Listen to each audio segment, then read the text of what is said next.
join us for this really fascinating conversation about bridging the digital divide, a reality that I think we're all living in these times of pandemic, if not before.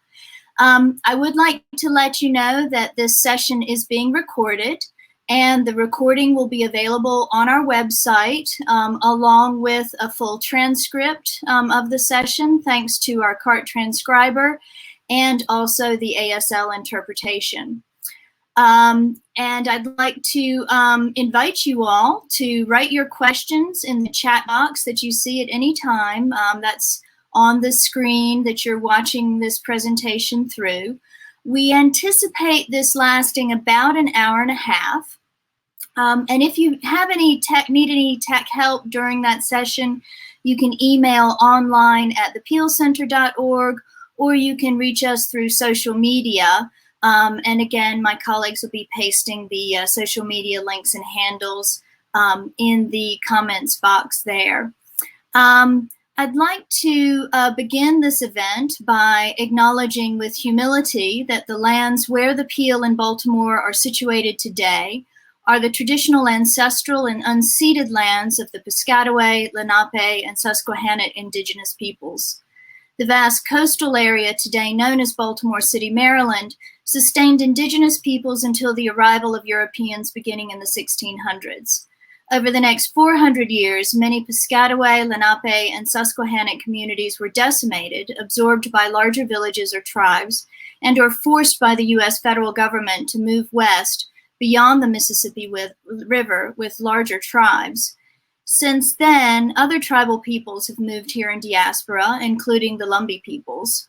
On January 9th, 2012, two tribes of Piscataway, the Piscataway Conoy tribe and the Piscataway Indian Nation, became the first tribes recognized by the state of Maryland. In 2017, the state also recognized the Acknowledgement Indian tribe. We acknowledge the Peale stands on stolen lands, and I would also like to acknowledge that this history and thanks was adapted from an original text authored by Ryan A. Kuntz, Peter Dayton, and Ashley Minner of the Lumbee tribe. Again, my name is Nancy Proctor, and I'll just describe myself for those who may not be able to see me at the moment. I am a middle-aged white woman with terrible COVID hair and a pair of glasses on, but a big smile because I'm really pleased to introduce and welcome everybody who has agreed so kindly to spend time with us today to share their experience with the digital divide.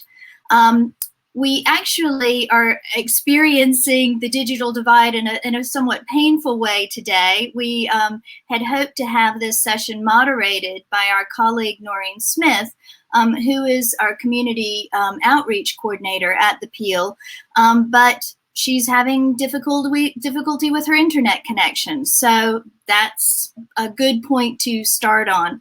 Hopefully she'll be able to join us at least for part of this conversation.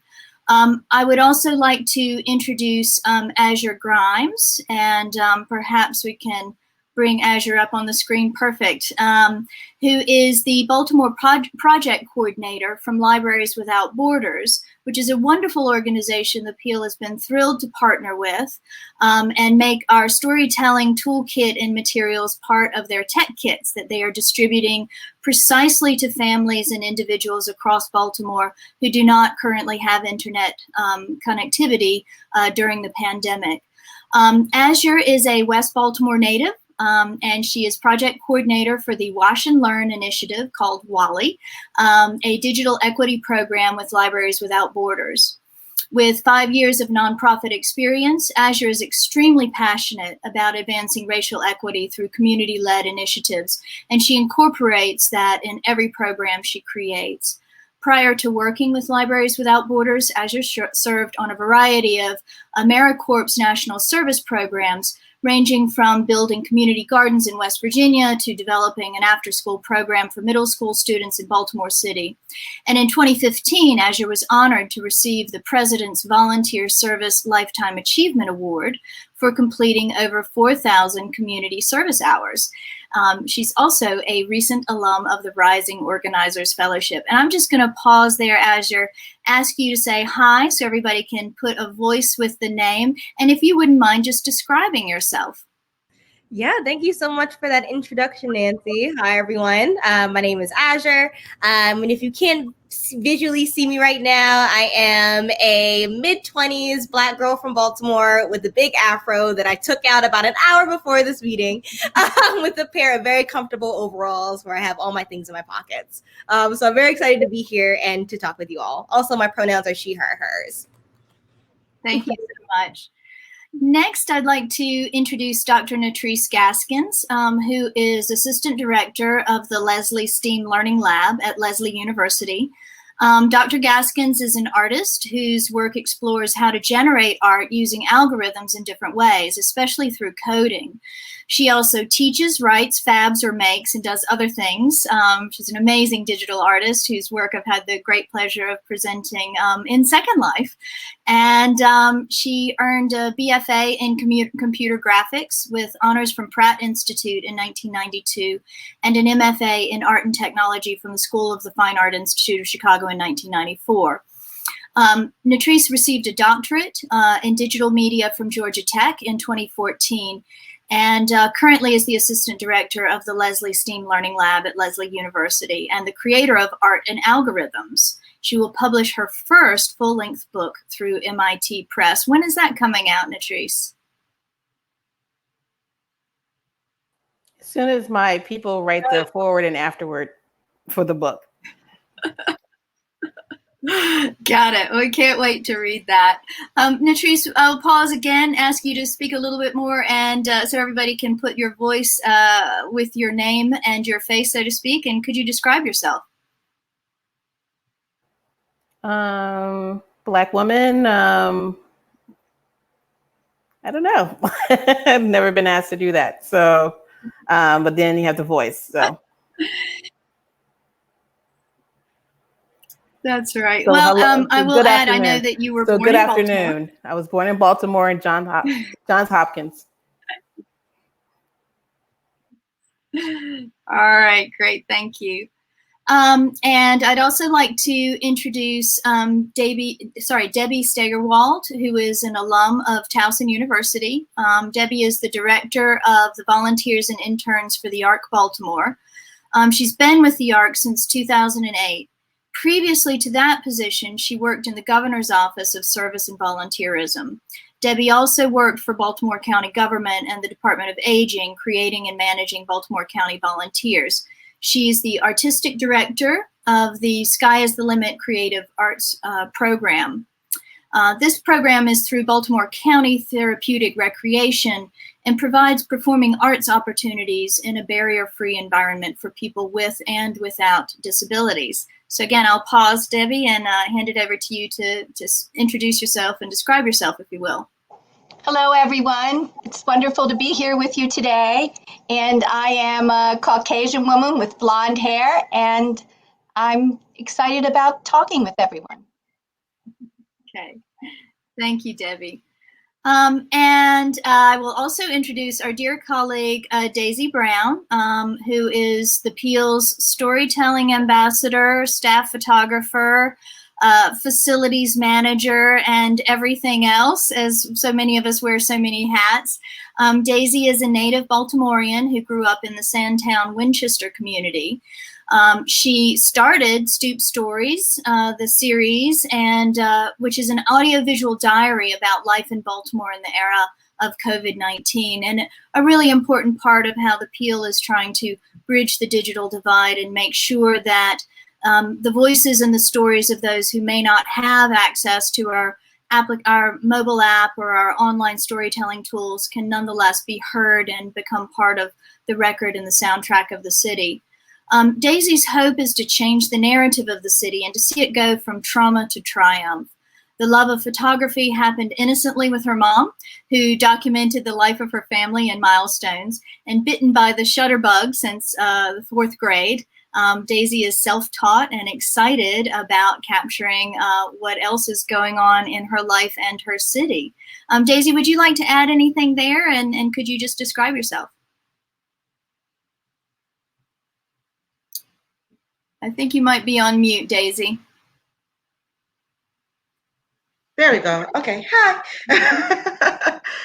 Just like Nathrice was saying, I've never been asked to describe myself, but I'll try. I will say I am a very average height African American female.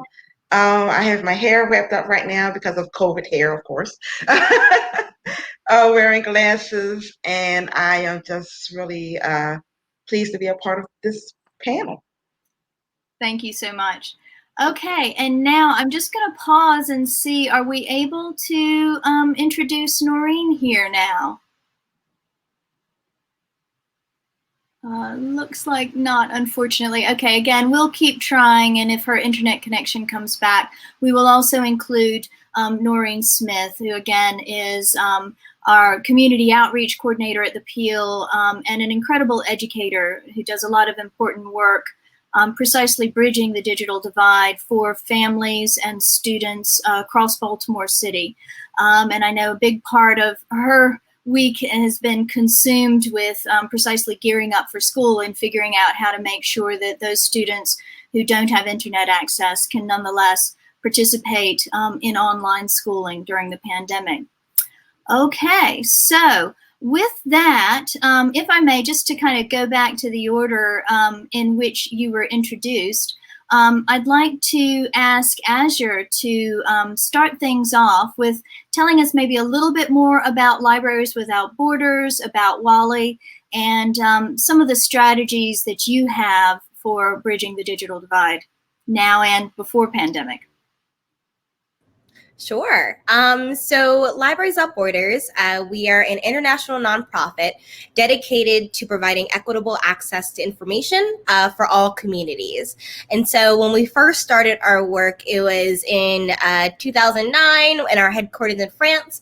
But for our US team, we've been working on the digital divide since around 2015 with the start of a program called the Wash and Learn Initiative.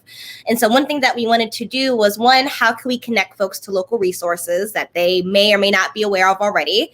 Two, how can we provide access to this information physically, whether it's providing a shared space for people to use publicly or through an online source. And then three, how we can connect partners and form what we call a network of collaborators from across the city.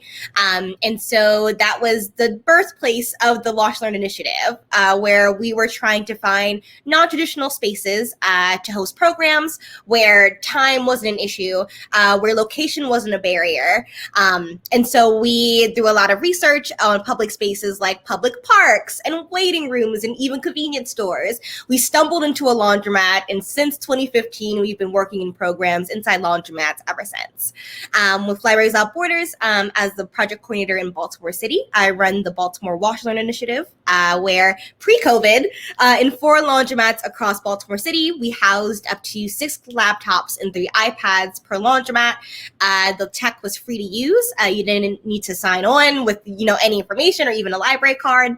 And we partnered with groups like the Enoch Pratt Free Library, like Amerigroup, and like the Peale Center to bring in local resources to these laundromats across the city. So we had librarians that came in for 10 hours a week to be librarians in the laundromat, ask people about different skills they wanted to learn, help with job readiness, prepared kids through story time and through literacy programs, and held monthly health workshops. We did tax preparation. So all of these things were happening, and then COVID kind of hit.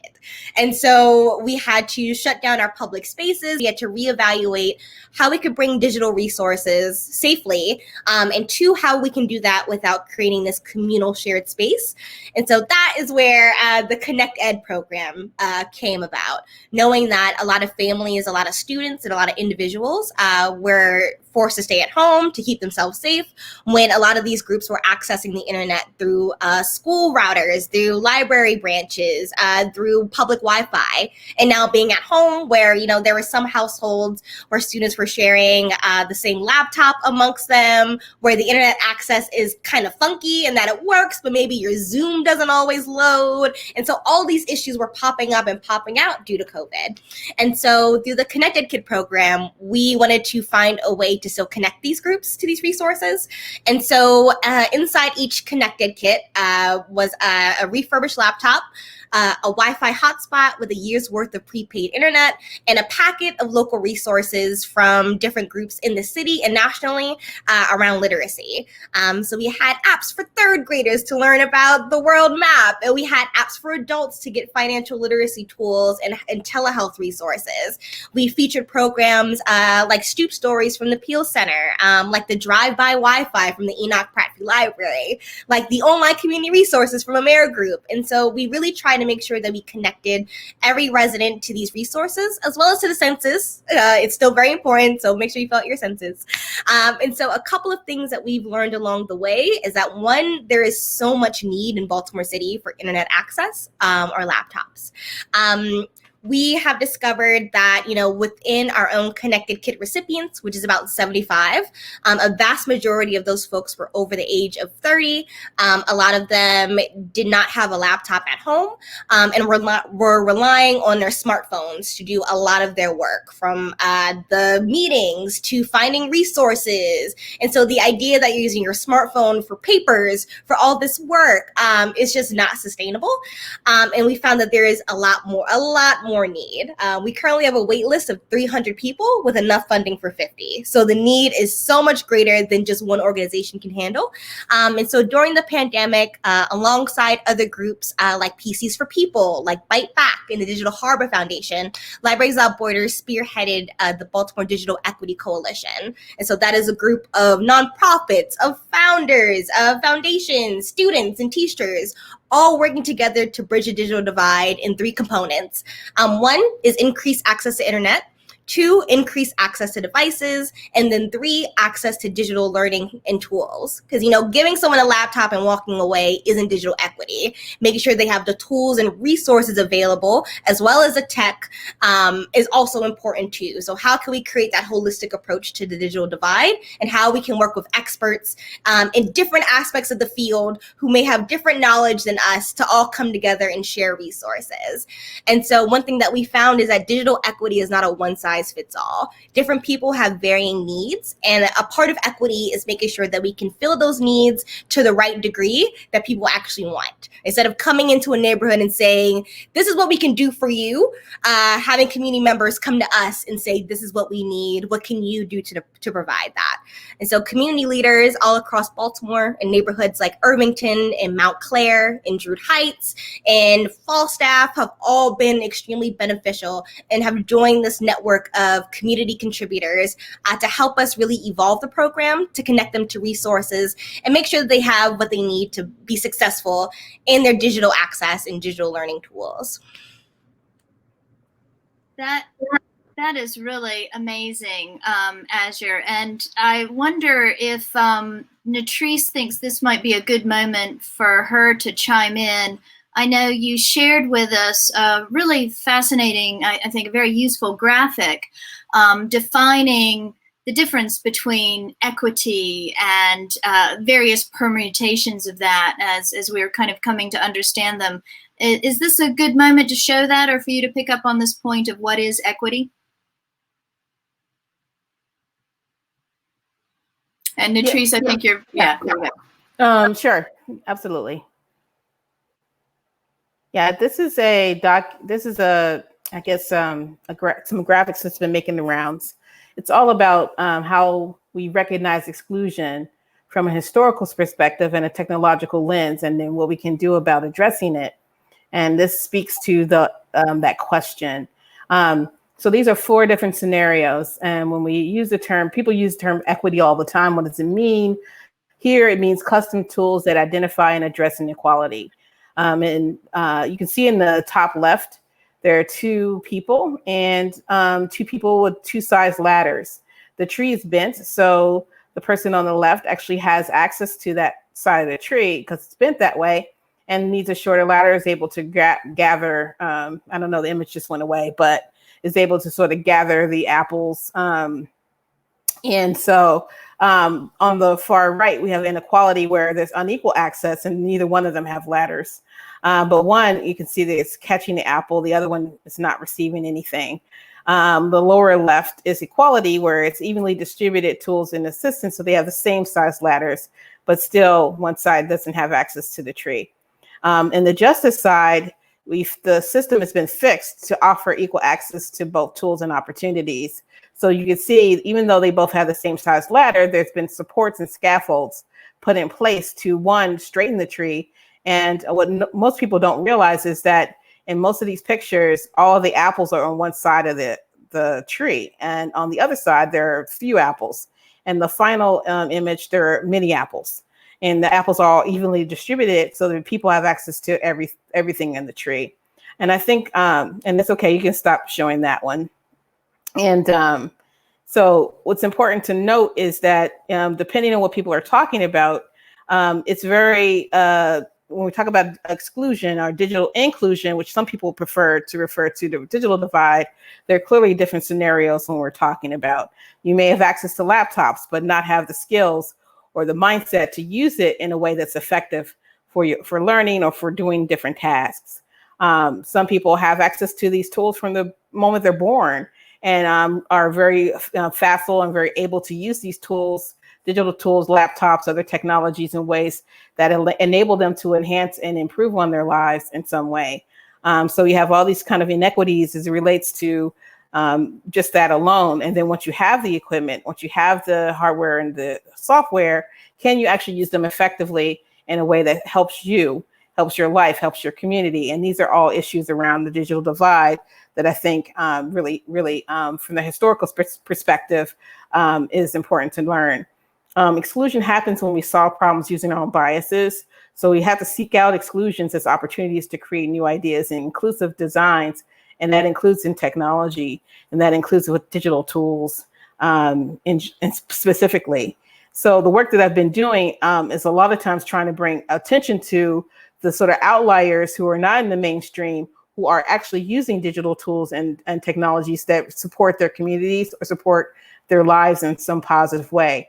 We often don't hear their stories. So my hope is to sort of elevate or amplify those with how they're using it, how they're engaging the technology, which is often very different than what we hear about in the mainstream. So we're, human beings and people are real experts in adapting to things. So how are people adapting technologies that are creative and not necessarily the way they were meant to be when they were produced? We talk about the digital divide, but there's really a production divide. The software is developed by somebody, the technology is developed by somebody else. Are they developing these tools and these software, these systems and platforms to benefit Black and Brown communities, for example, or other communities that are considered to be historically underrepresented or excluded? And so a lot of times it's about providing access, but going beyond that, it's providing all the different ways and opportunities once you have access to making sure that these technologies are beneficial to your life and the life of the people around you and that matter to you. So, this is something that I'm really spending a lot of time with. I have plenty of anecdotes, so I don't want to go on and on, but I definitely can join back in the conversation about how some of these things will work once people have a chance to talk. Thank you. Great. Thank you so much, Nettrice. I'd like to now pick up on this point about the production of the tools and the fact that they're frequently, almost always, I might even venture to say, not designed with people of all different abilities in mind. And so, Debbie, could I ask you to speak to that point and your experience through the Arc of trying to make online conversations like this accessible to people who may have different abilities and yet the tools aren't supporting them? Absolutely. So really what began with us was when the pandemic started and we were forced to close down a lot of our services. The Arc Baltimore, we're a very large nonprofit and we support people with disabilities, developmental and intellectual disabilities. We have residential programming, we have employment services, and we have day programming services. Our residential programs were still going strong. We had to have staff that were there to support the people in their homes, but we had a lot of people who were living with their parents. So we had adults that were living with their parents who were elderly, and we had to figure out a way that we could reach them virtually. So we developed a lot of virtual programming, and of course, just like everyone else, we started to use Zoom. Well, Zoom is something that we all had to learn how to use, and it was difficult for us. So we then had to reach out to all of these people who were maybe living with a staff support person or living with elderly parents or living independently. We had to survey them just to see who had a computer, who had a tablet, who had internet access.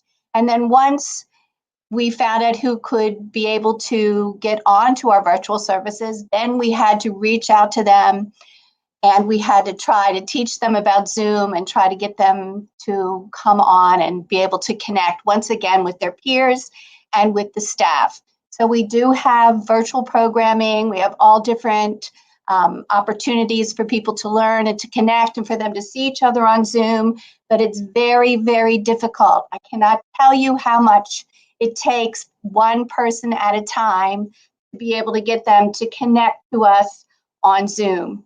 So I can just give you an example that we have an art class and there is a woman who's very smart and very talkative and really enjoys connecting with all of us. But every single week, though she's been doing it for 8 weeks, I need to call her and talk with her and help her connect on Zoom. And so it usually takes me about 20 or 30 minutes, and I have to be very patient and try to figure out different ways to explain what I'm trying to get her to do until she finally gets back on there. It's been successful, and we're really, really excited about all the people we've been able to connect with. But there are still so many who do not have a computer and who do not have any type of internet.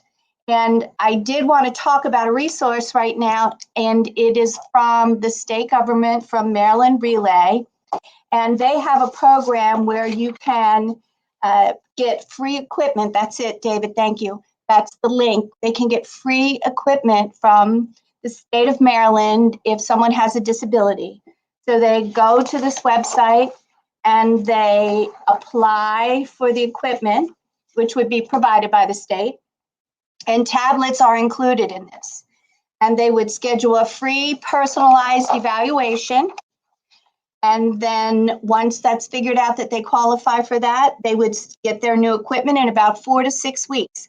So that is a way for people to be able to access the internet and be able to connect, because virtual programming is very important and it's going to be with us for a long time. So I hope at least this will help some people.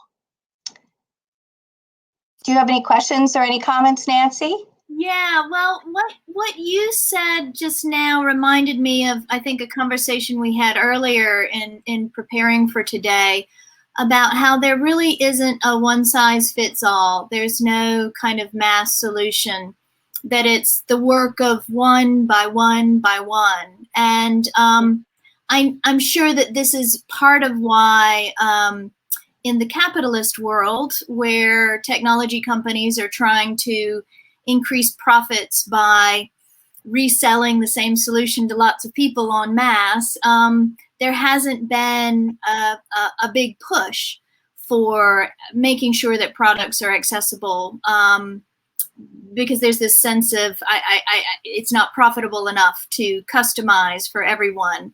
But I just wonder how you kind of deal with that in terms of running your nonprofit, of making sure that those resources are there to work, again, on a very one-by-one basis. That's all we can do is reach out to people individually, and some people aren't interested. They are not. We try to help them. We try to get them. And some people, you know, they're older. They're not used to technology. They're elderly, you know, so they're like, I wouldn't say afraid. Maybe they are afraid of it, you know, but it's individualized so much to talking to people and how you talk to them and how you explain something to them. But in this COVID world, we're talking to them, you know, on the phone. So it's difficult. It's very difficult, but you have to just keep trying and keep trying to reach people and figure out their language. That's very important. It's the way you talk to people as well, you know? Yeah. Well, it's funny you talk about the telephone. So, you know, it is such a go-to, the old technology. And I know obviously a lot of us are expecting to get our ballots so that we can vote by mail using an even older technology for that. Correct. We do have, I believe, Noreen Smith has been able to join us by phone, and I think just is able to hear us. So I'm going to bring her in a couple of minutes, and so you will get to hear Noreen, even though you won't be able to see her. But before we ask Noreen to chime in, I did want to pass the mic to Daisy to this question about the individual who's doing that outreach, the person who has to know how to start the conversation and how to speak to any given individual's needs in terms of enabling access. I know this is a key skill of yours that you've brought to the Stoop Shoots program. Could you talk a little bit about how you live that process in collecting Baltimore stories? Basically, I start with my own neighborhood. People are already familiar with me and what I do. So as I'm walking around the community, I will stop someone that I might be familiar with and just ask them, you know, if they want to share a story, if they want to talk about what they're dealing with during the COVID pandemic as well. And once you give them that question, they just begin to open up. So it's really not hard or complicated. And it's very rewarding to feel like you're able to connect with people during this time, especially.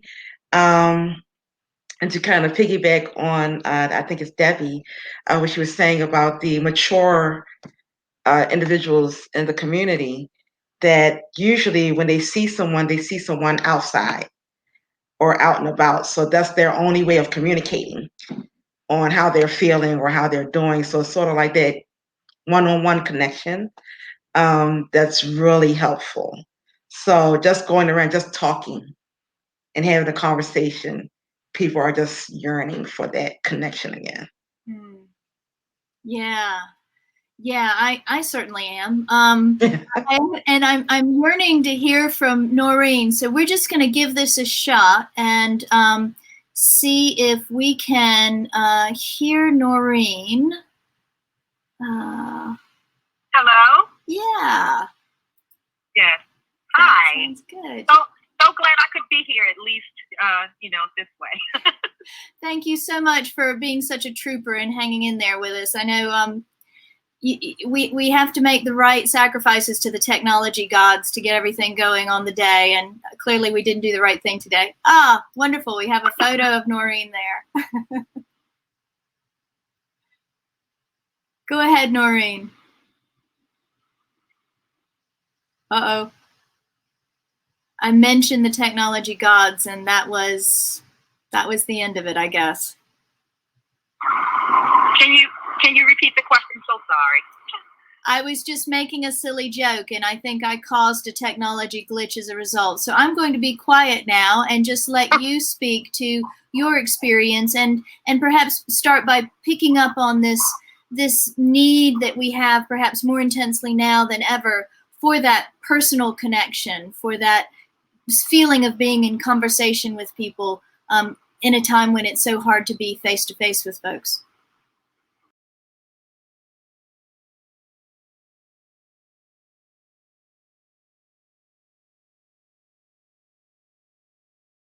Working with children, just devices that they need in order to do the things that they need to do on a daily basis, like distant learning, I've heard from seniors that it's just been a really, difficult time if they're raising young children, having the opportunity then to sit down with them and understand what it is they're supposed to be doing in distant learning when they don't even really have computer skills. So it's been mainly around the educational end of the educational struggles that the families are facing. Although, like I said, that automatically just spills over into every other area because you have mom and dad who have to go to work, and if you don't have sufficient enough devices, then that's an issue.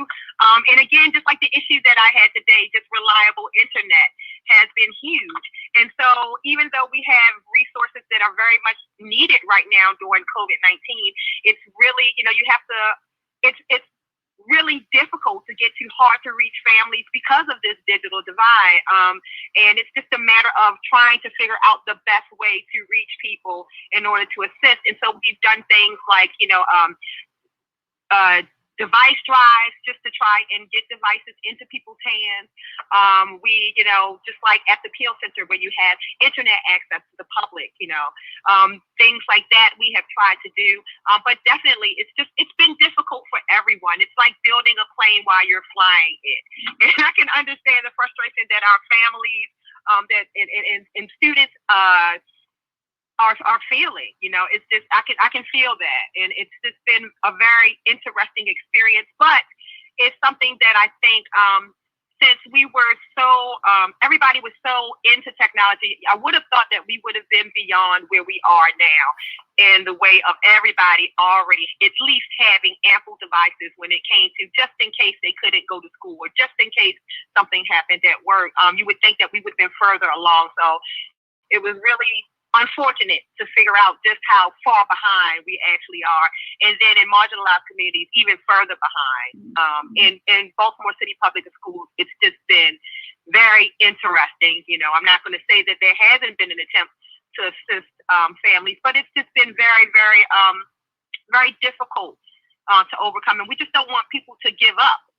So that's I'm going to stop there because I'm not sure if I'm hitting the notes of what you said prior to me coming in. But I just know that in the field and working with families, that's been the experience. And the things that I've been hearing.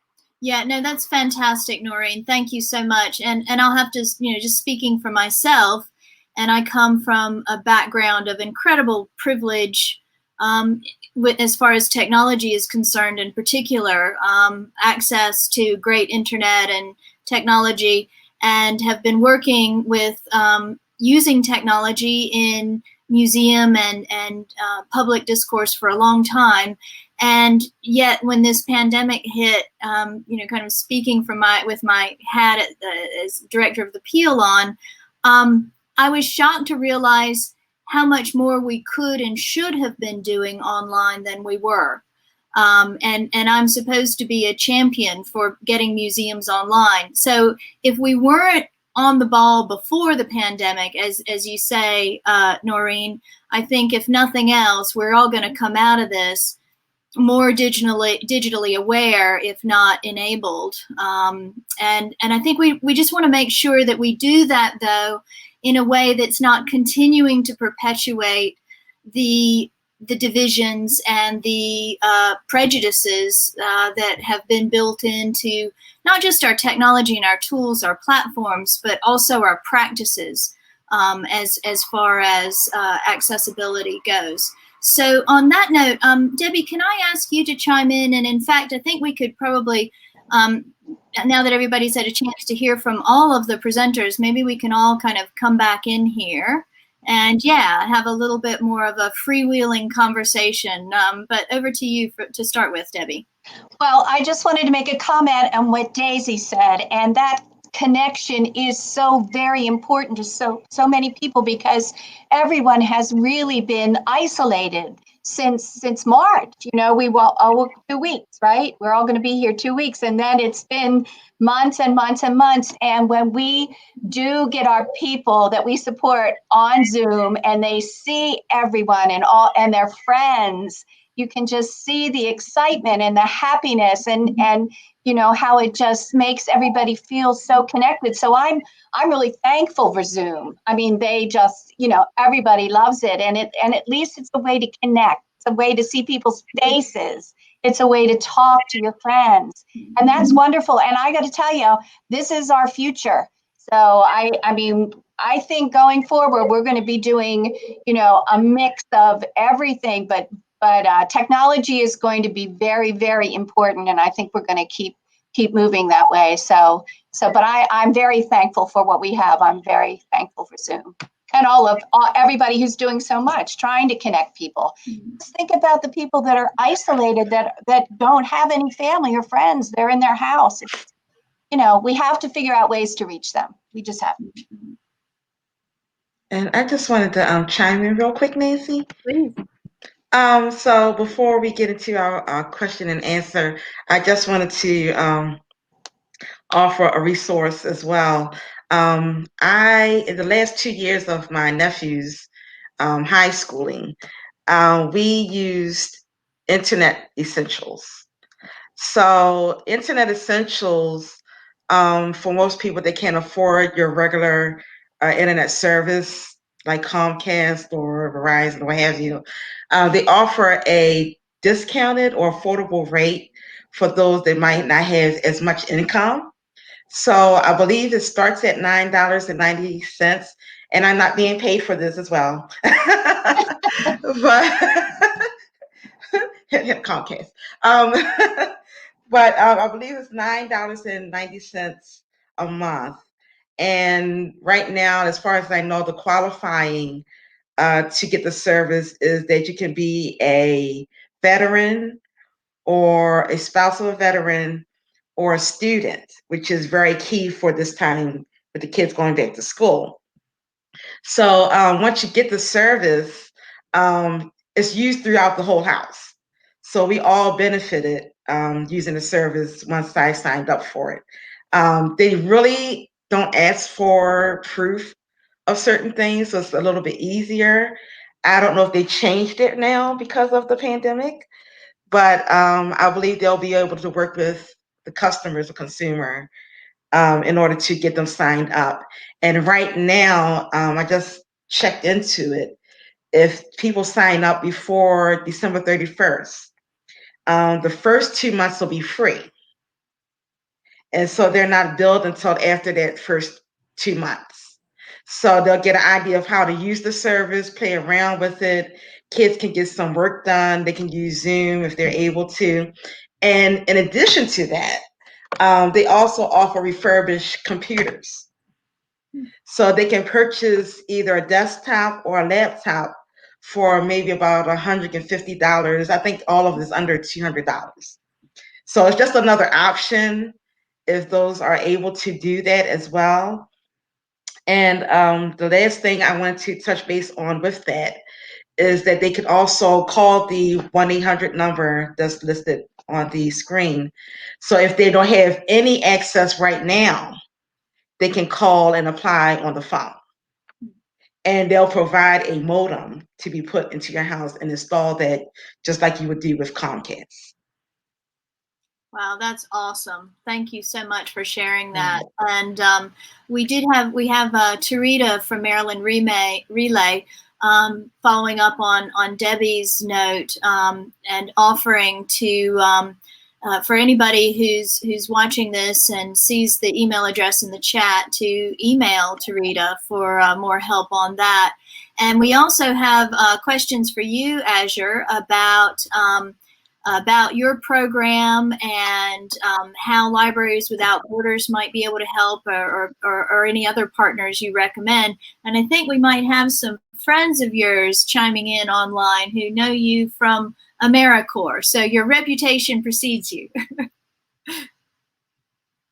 Yeah, that's great. That's great to see. Shout out to the AmeriCorps alum. So yeah, one thing that Libraries Without Borders we've been doing during the pandemic, as I mentioned before, is our Connected program. One of our methodologies is that we are not the experts. We know a lot of other people that are, and our goal is to just bring everyone together instead of replicating resources, doing the same programs over and over again. Just invite them to our house. Let's all share dinner and have a potluck of information. So with our Connected program, we were fortunate enough to work with a group called PCs for People. people. They just sent out, or they just finished building their warehouse. So about 2 months ago, they launched their Baltimore offices where they sell refurbished laptops, desktops, and tablets. And so for our program, we purchase refurbished laptops, not only from PCs for People, but another group called Reasonable Tech Solutions, where they also provide refurbished laptops. And so in each of these kits, we buy a refurbished laptop that's around $150. We pay for a mobile hotspot from a group called Mobile Beacon. They are a nonprofit organization as well that provides reduced, refurbished mobile hotspots that use Sprint or T-Mobile. They also sell other tech materials. I mainly use their internet. So if you want to go on their website, they're mobilebeacon.org. They have a lot of great things, as well as another group called TechSoup that is also providing reduced hotspots as well. And so through our program, we have been fortunate enough to help and provide refurbished laptops and internet access to Baltimore City school students, as well as charter school students. We've also been really grateful to connect with the senior population. And so about 10% of our current recipients are over the ages of 60, which is really amazing. And so we've had to do a lot of really interesting things when it came to outreach. I know that Debbie and Daisy talked a lot about connection and how important that is, and how can we connect someone to online resources if they don't have internet at home. And so one thing that has been super successful for us is word of mouth. People talk. Mostly people reach out to us because they call me and said like, hey, my friend told me to give me their number and for you to call them and see if you had a laptop. And so a lot of my communications are through text and not really through email, since the people are trying to help either don't have access to an email address, maybe haven't made one yet, or it's much easier to contact them on their phone since more people have a smartphone. And so currently we are out of inventory when it comes to our connected kits, but our goal is to try to connect as many people to digital resources. So one group that we always recommend is the Enoch Pratt Free Library. The local library has a lot of great lending tools. They are lending out laptops as well as hotspots. I believe they have a small wait list, but you can have and reserve a laptop for 3 months, and then you can keep reserving over and over again. There's another group called Digital Harbor Foundation. They're also providing refurbished laptops and desktops to communities. So on their website, digitalharborfoundation.com, there's like a sign-up sheet as well. And just spreading the word, Baltimore City Public Schools, they are providing free laptops to students and families that are Baltimore City school students. So a lot of people from our list, we've been kind of sending them to Baltimore City Public Schools, like get your laptop from them if you qualify, to make sure that, you know, even though we have a very long waiting list of people, the need is still there, and there are still a lot of groups out there that are doing the work and have the supply, as well as reaching out to local refurbishers and opening up that network to support local businesses as well, and making sure that they are a resource and a benefactor and within our networks to provide digital access. So everything is local. We try to make sure everything is from Baltimore. Even the book bags that were donated from Amera Group, not AmeriCorps. Whoops. And I have a very friendly dog who just ran across my charger and knocked me off filter. So yeah, an online session if there weren't a pet or a child chiming in.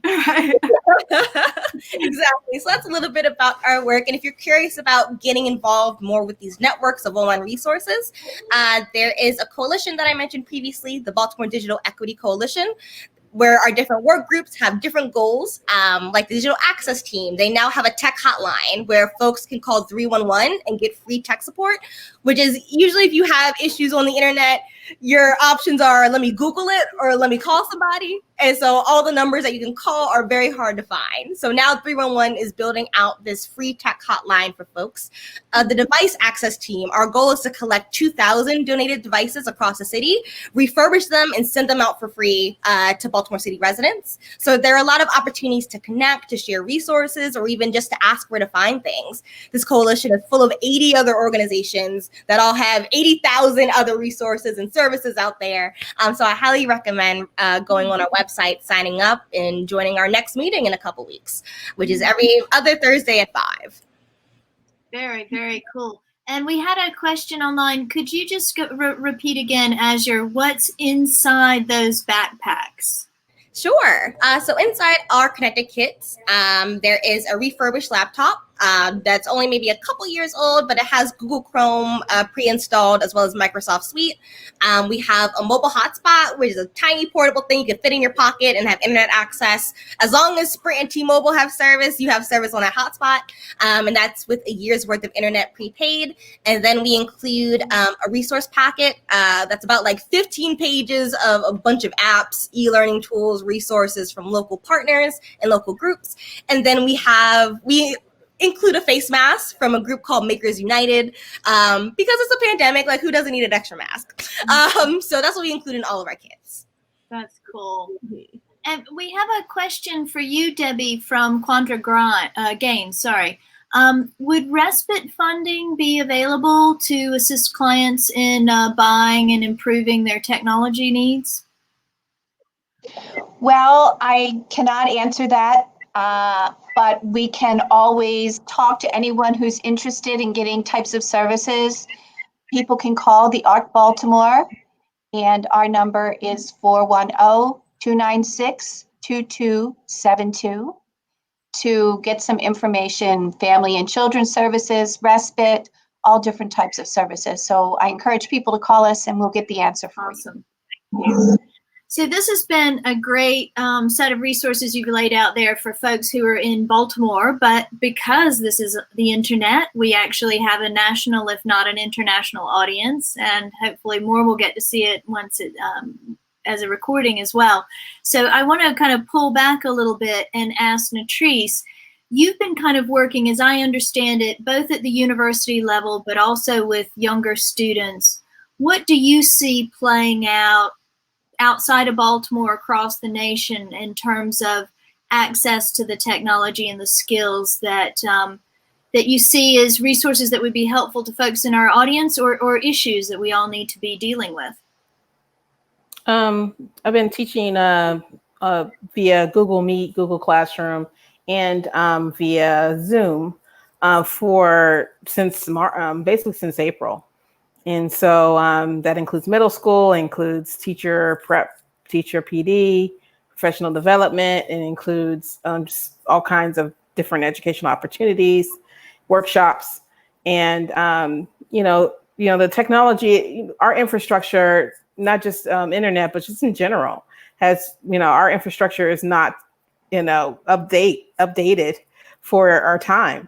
Even before the pandemic. And I think this is the pandemic. What it did do is really show how glaringly neglected our infrastructures are. And I'm talking about roads, I'm talking about, bridges and things like that, but also the internet itself. Our broadband isn't really that broad. And so people who, just wanted, there's a lot of focus on rural areas for a lot of technology, especially in the internet, for a long time. And they kind of just stopped from there. When people coined the term digital divide, they coined it and people thought, oh, it'd be great if we provided broadband everywhere and we provided access to laptops and things like that everywhere. But that was just step one. That wasn't step 2, 3, 4, 5. Now, tech companies, the tech field, everything has grown exponentially since 10, 20 years ago. And we don't even have enough to be able to have a class without people, having issues with the internet or having issues with their computers. So, it's a screenshot, a snapshot of where we are.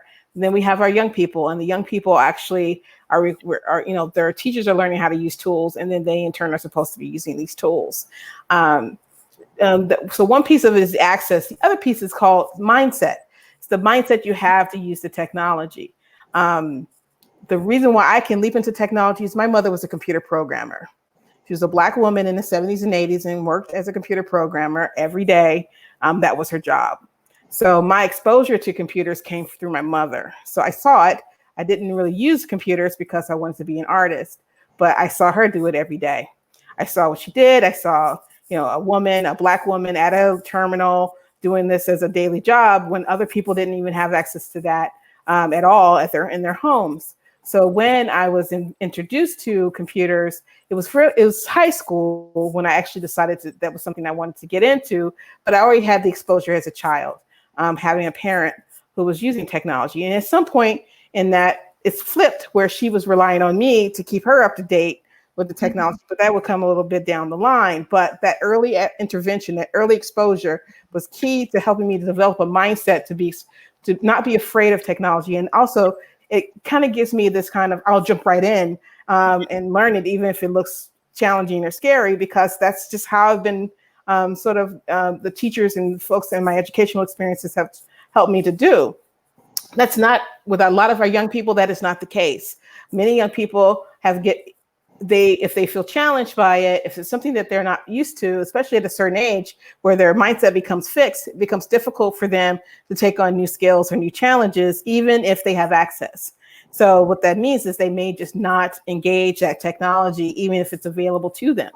So developing that at a very young age is critical for what's coming, what's ahead in the 21st century. So I think it's very critical on the educational side, but also at the home. Developing a mindset for young people so that they understand the technology, they're used to using the technology, that maybe if they make the technology or produce the technology, so they have those skills when they go to college or when they go out to the workforce, where some of these skills would actually help them make more money or give them resources that really help their community or their family. I think at this point, we talk about data science as a field that's growing. How are our kids being prepared to be data scientists today? If that is the field that's going to be groundbreaking and where a lot of people are going to be getting jobs, and not jobs outside of the country, but jobs here, how are we preparing young people? How are teachers being prepared to help kids have the skill set they need to be able to meet that challenge when it comes to them, to be able to go into those fields? These are all questions that people haven't really been able to answer at this point.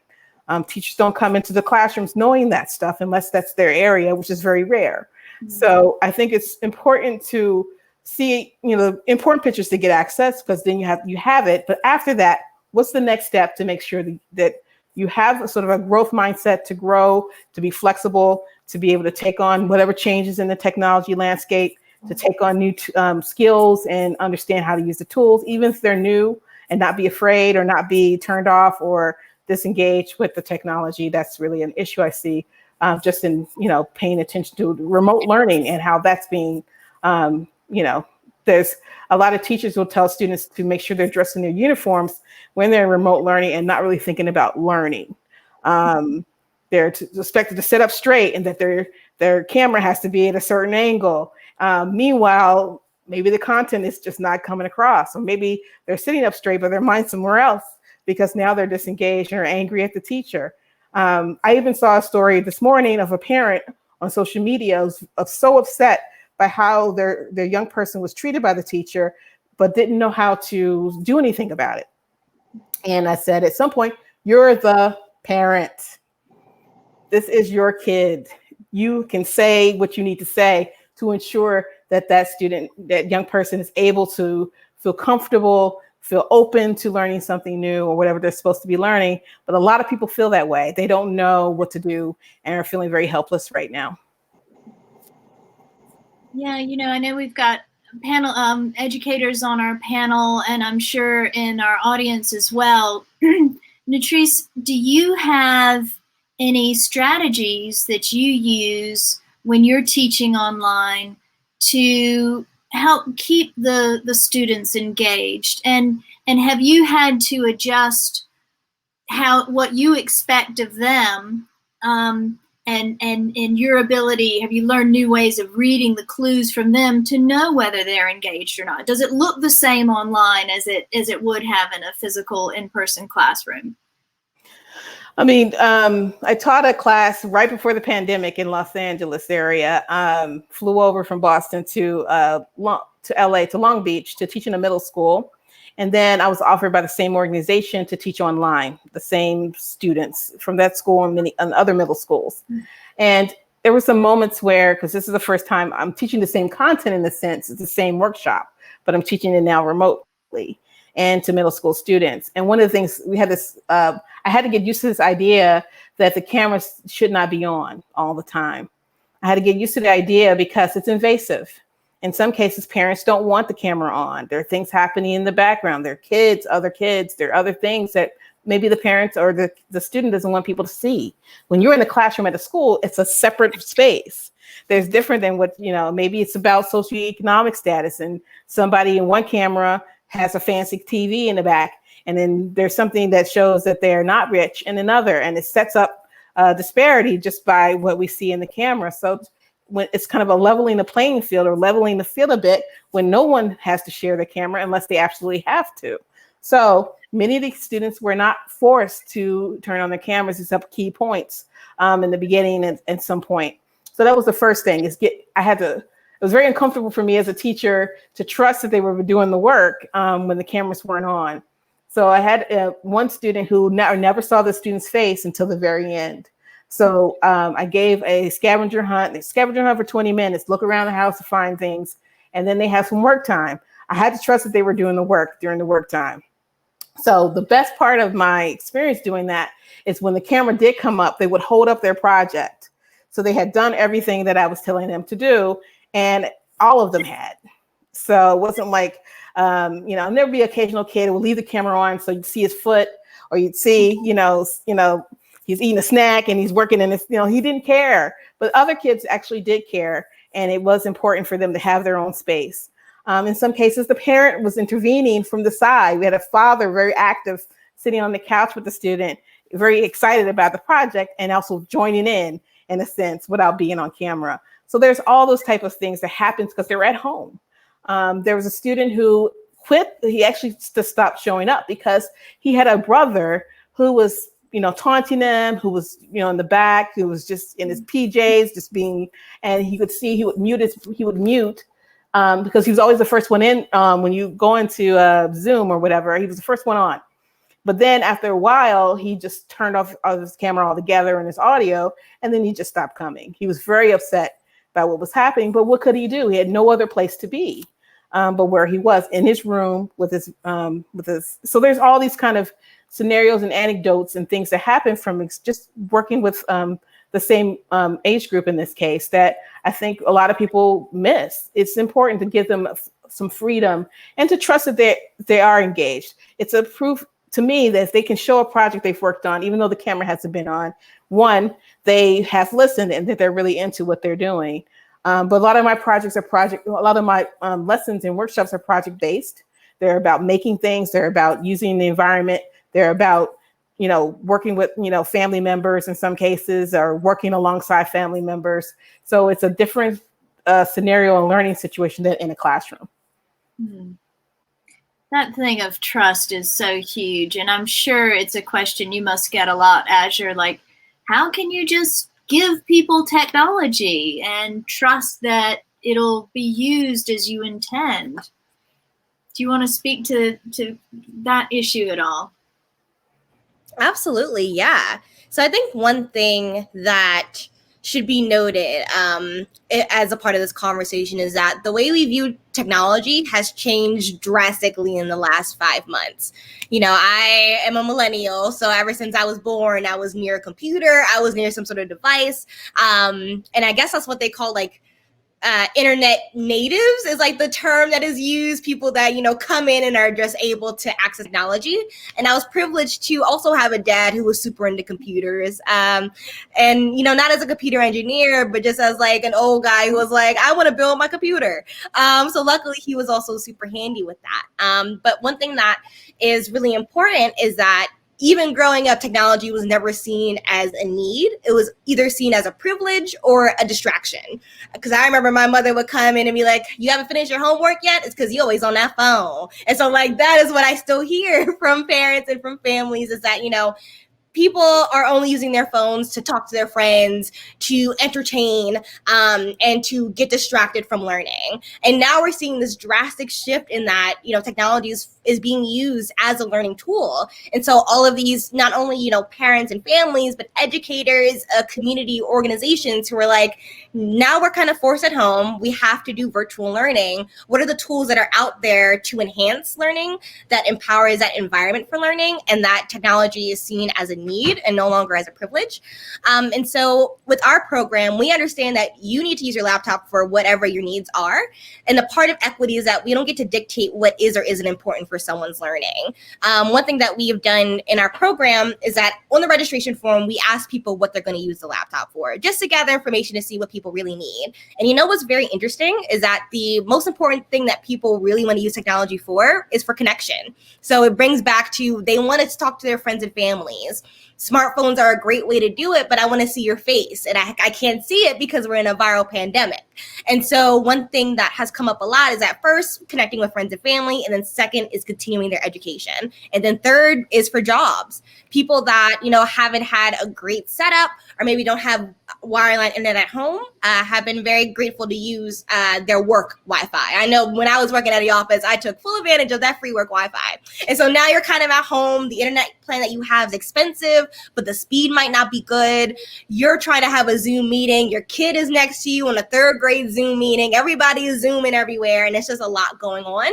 And so one thing that with this in our methodology is that I don't care what you use a laptop for. If I give you the laptop, and you've been approved for this tech kit, you have now full ownership of what you do with that device. I don't intend to get it back. I don't intend to scold you if you're not using it for work and you want to get on Facebook, because that's what that person needs. They needed a laptop to connect with friends and family. And the way that they do that is through social media and through all of these different tools and resources that are out there for connection.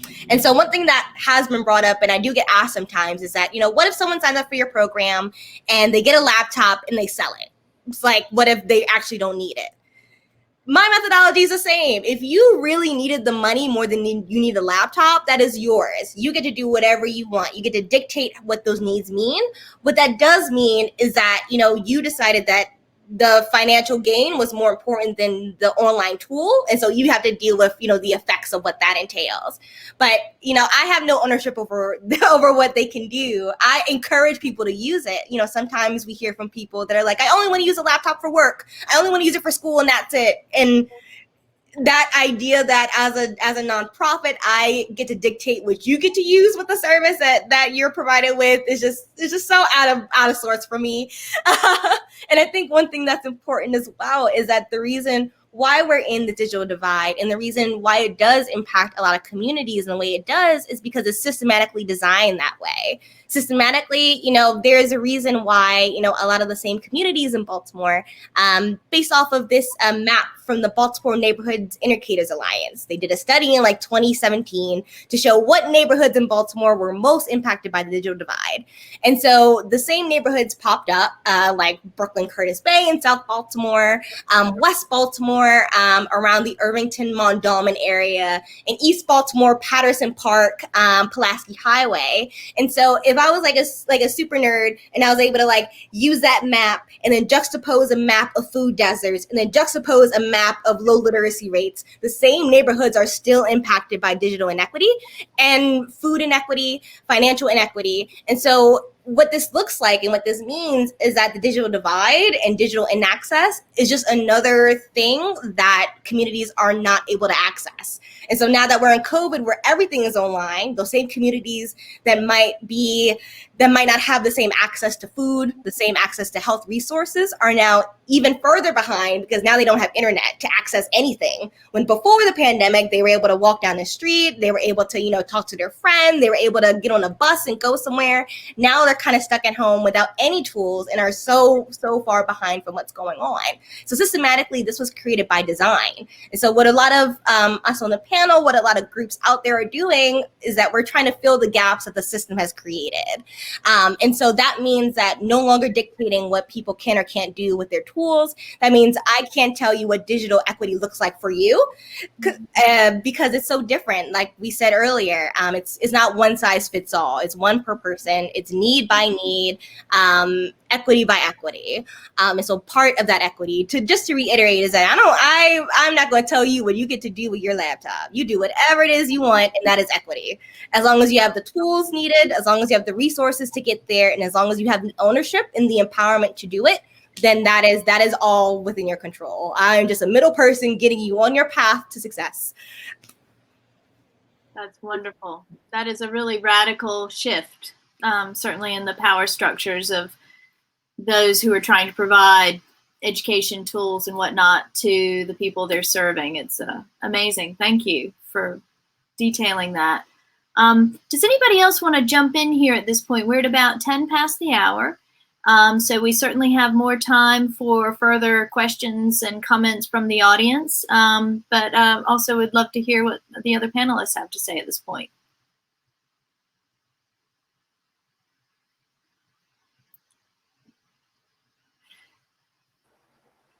All right, Well, so I'm gonna just jump in real quick. I thought Daisy looked like she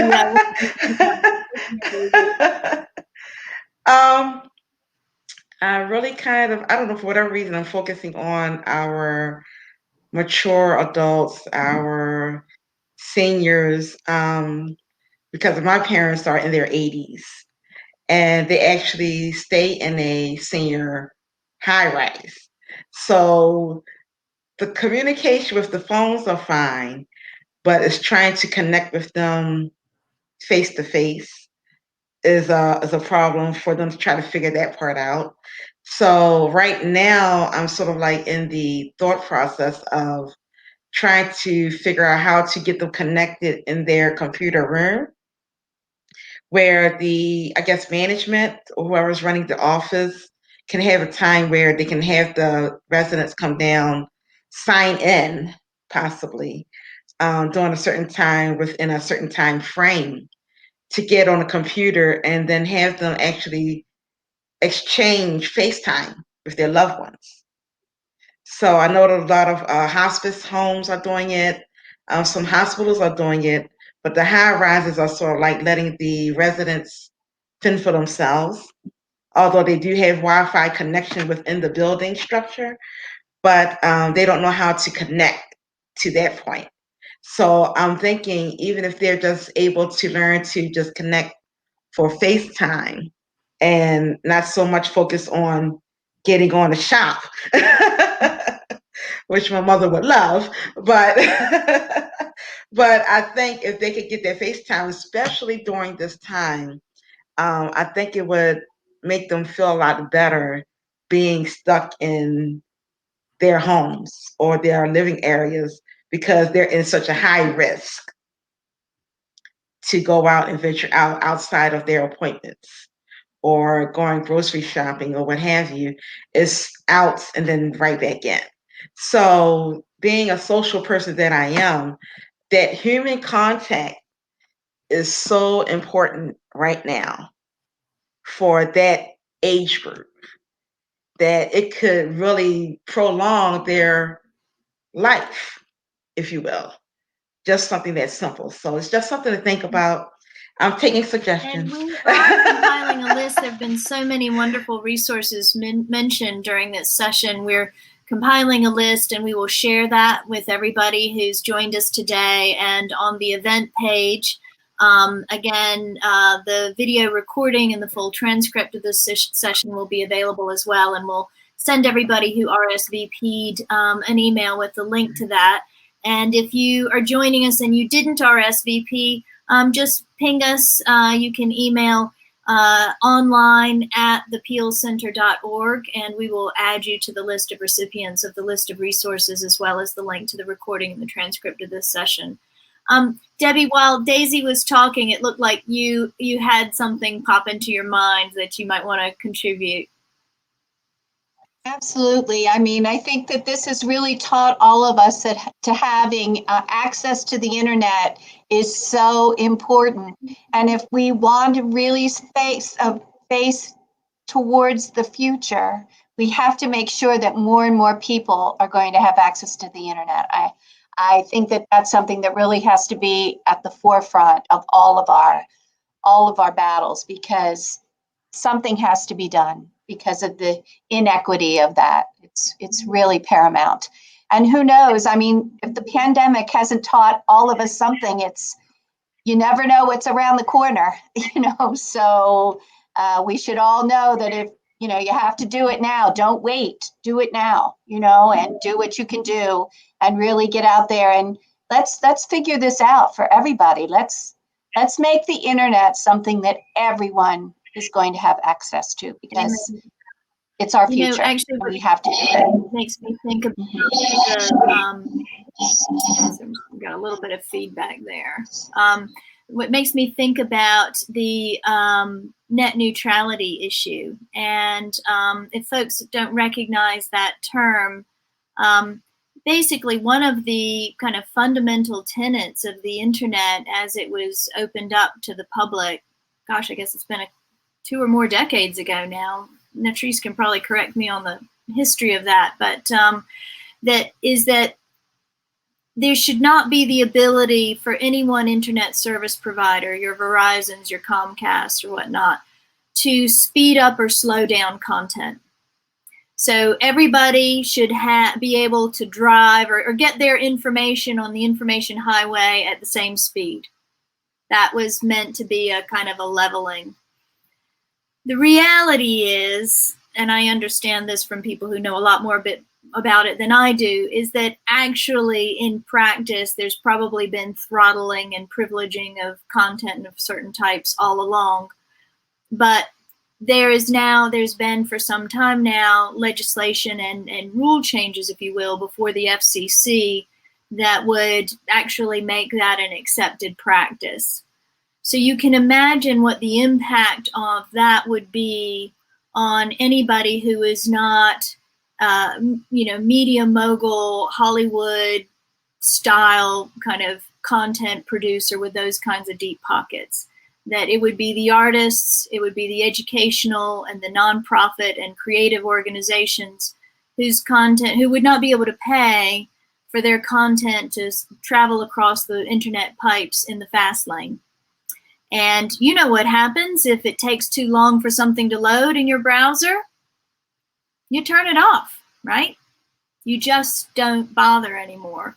And I am personally, and have been for a number of years, deeply concerned about this issue and its impact on organizations like the Peale, and above all, on people who, as Nettrice was pointing out, it's not just about have you got internet access, it's the layers and the layers. And I think, Azure, you brought this up too. It's, if you're in one of those areas with poor access to environmental protection, to not good enough food and schooling and all of that, you're probably going to be stuck on the wrong side of this net neutrality divide as well.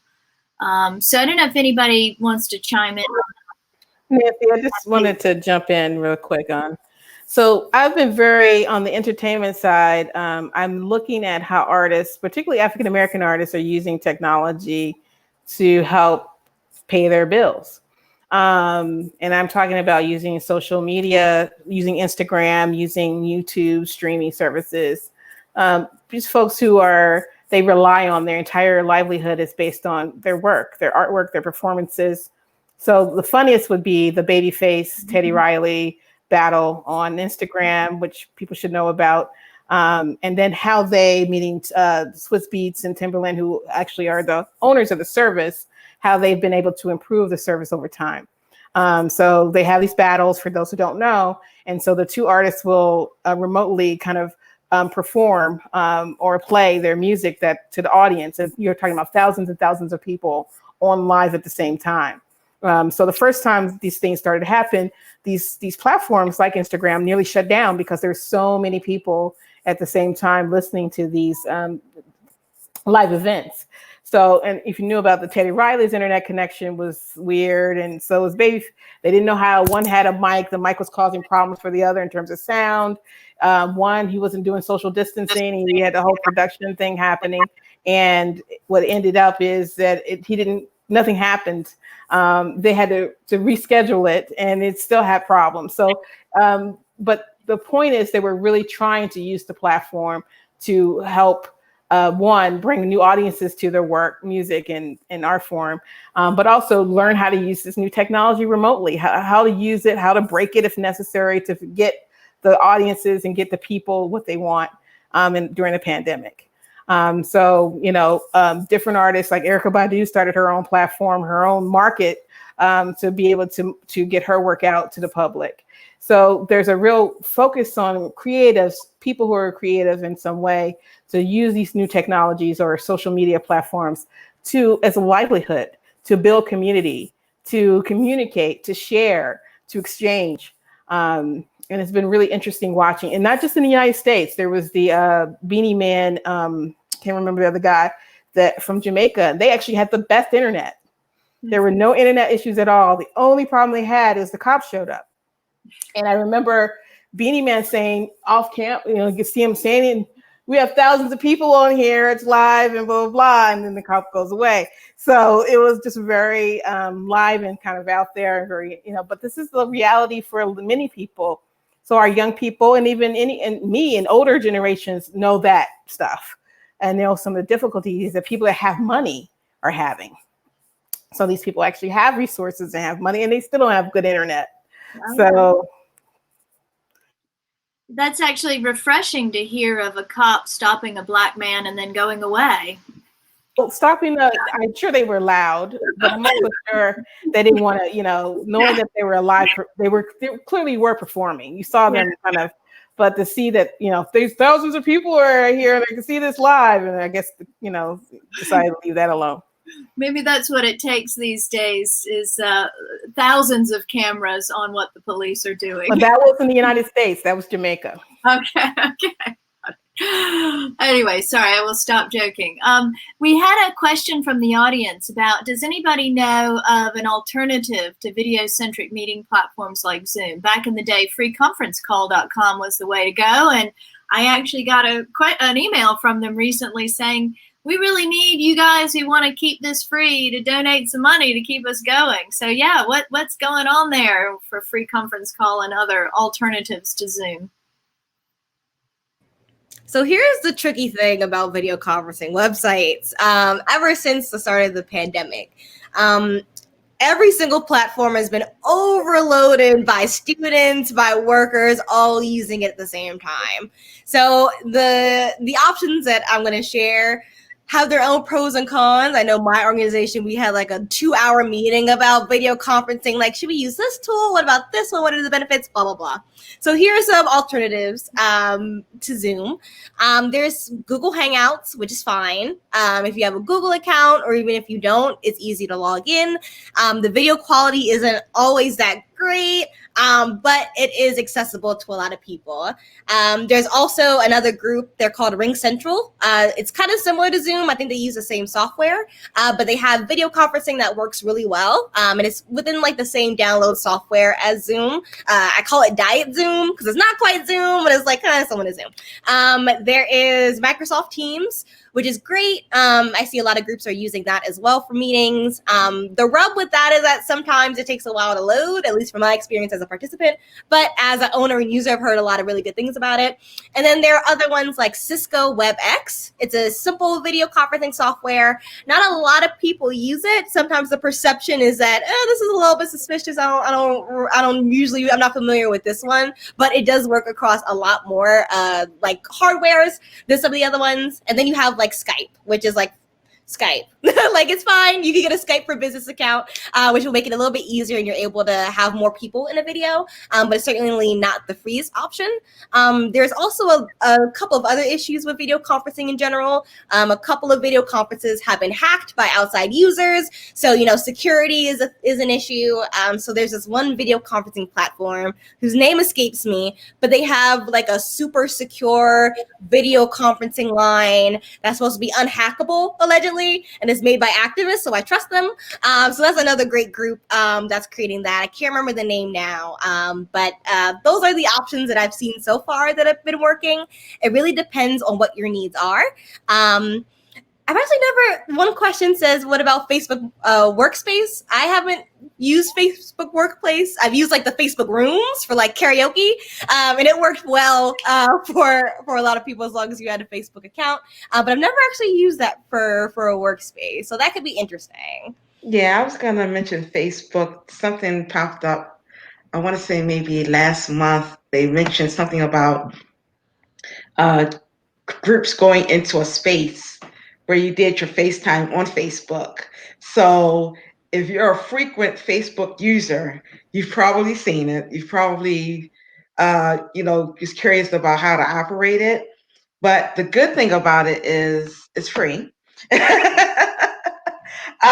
already on it. So if you're trusting the individuals that you're trying to gather, I guess. At the same time, like this will probably be a good space for creatives. So, everybody's always doing things on Facebook. That might be a nice alternative for creatives. So, you have your artists or your spoken word artists or things of that nature. That might be a nice format for them. So maybe not so much as administrative or corporate, but if you're a social, entertaining kind of group or creative or artist or something, I think that might be a platform to check out and just kind of fiddle around with it. It's free, you can't mess it up. So give it a try. Right. Well, we're coming up to the end of our time, and I just wanted to note that we've had a couple more folks chiming in, suggesting Jitsi as a video conference platform, Messenger Rooms. And so I want to end with one last question. Anybody can chime in who wants to respond to it. So trust was something that, came up earlier.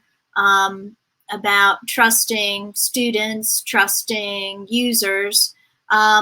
What about trusting platforms? And what do you see that we can do to get the Facebooks and the Microsofts and the Googles to build tools that are both more accessible, that truly serve the needs of everybody, but are also ones that we can trust with our data and our voices? My quick answer is we need to build the tools. We need to stop relying on these companies to get it, and we need to build them. This week alone, several grant opportunities have popped up in the tech area centered around Black Lives Matter, centered around what's happening with oppressed communities, and asking artists and others, technologists and various other people, to submit a proposal to get funded to develop a tool, develop a platform, develop a system. So who has those skills in our communities, and they can apply for those and start building it. So we can continue to rely on existing platforms, or we can build our own. And I think that's really what it comes down to as it relates to continually asking the Microsofts when that's not their bottom line and that's not their mission. So we need to be able to create our own technologies and our own systems to be able to use that to benefit our communities. Right on. Anybody else want to chime in there? I think advocacy goes hand in hand with what Nettrice says. Like, we do need to start building our platforms. These larger moguls and companies have held power in the technology industry for a very long time, and these tools that are needed for a majority of the population still don't exist. So one thing that we're seeing this year is a shift in how important digital access and digital equity is. I've seen a lot of people transform from being like, I know community members use laptops, I'm not really familiar with what resources are needed, to a few months into the pandemic suddenly becoming digital equity advocates. They see that if you believe that internet should be accessible for all, if you think internet plans should be affordable, and it should not be dependent on income, because big companies like Comcast and Verizon, although they offer a lot of accessible plans, the upload and download speed is trash, and it is actually not as accessible as it should be. And we're also seeing this rise in interest of tech companies becoming refurbishers, providing mass amounts of devices for reduced costs. And that's because a lot of groups from various industries have all stood up and said, this is a problem. This is a problem. And so as long as we continue to provide advocacy, build our own platforms, and advocate for the needs of our communities, it requires everyone to work together across industries, across missions, and across barriers. This is not going to be just solved by one group, by one organization. It requires the voice of all to be the voice of one. And so as we are building and creating and becoming the technologists as community members, is also turning to the Googles and the Comcast and the Verizons, like, see, look, this is what we've created. This is what it includes. These are the benefits. What are you going to do about it now? And giving them some competition. If money is the language they speak, we got to be super fluent in it and show that we actually don't need them as much as they need us.